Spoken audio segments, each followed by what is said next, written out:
ये तुम्हारा वायदा है कि जब आप आएंगे तो हम वारी जाएंगे। अब आप आए हैं तुम्हें वायदा याद दिलाने।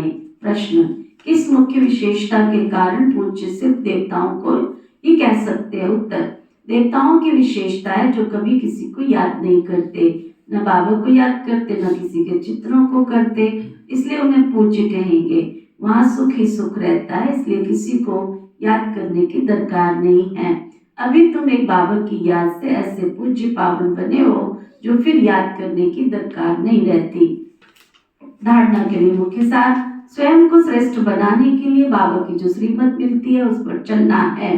दैवी गुण धारण करने हैं, खान पान चलन सब बहुत रॉयल रखनी है।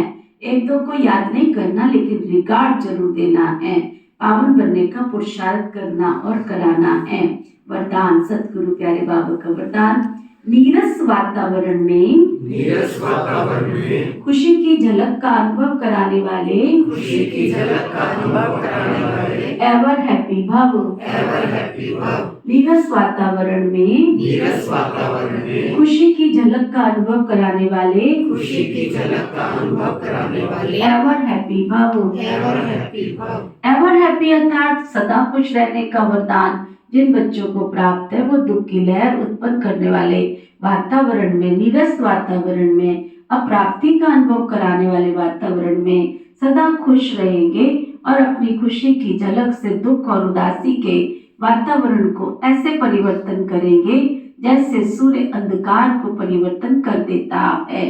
अंधकार के बीच रोशनी करना, अशांति के अंदर शांति लाना, नीरस वातावरण में खुशी की झलक लाना, इसको कहा जाता है एवर हैप्पी। वर्तमान समय इसी सेवा की आवश्यकता है। स्लोगन, अशरीरी वो है जिससे शरीर की कोई भी आकर्षण अपनी तरफ आकर्षित न करे। अव्यक्त इशारा, अब संपन्न व कर्मातीत बनने की धुन लगाओ।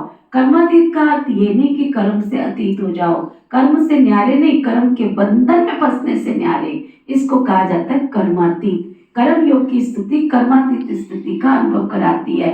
ये कर्म योगी स्थिति अति प्यारी और अति न्यारी स्थिति है। इससे कोई कितना भी बड़ा कार्य मेहनत का हो लेकिन ऐसे लगेगा जैसे काम नहीं कर रहे लेकिन खेल कर रहे हैं। ओम शांति।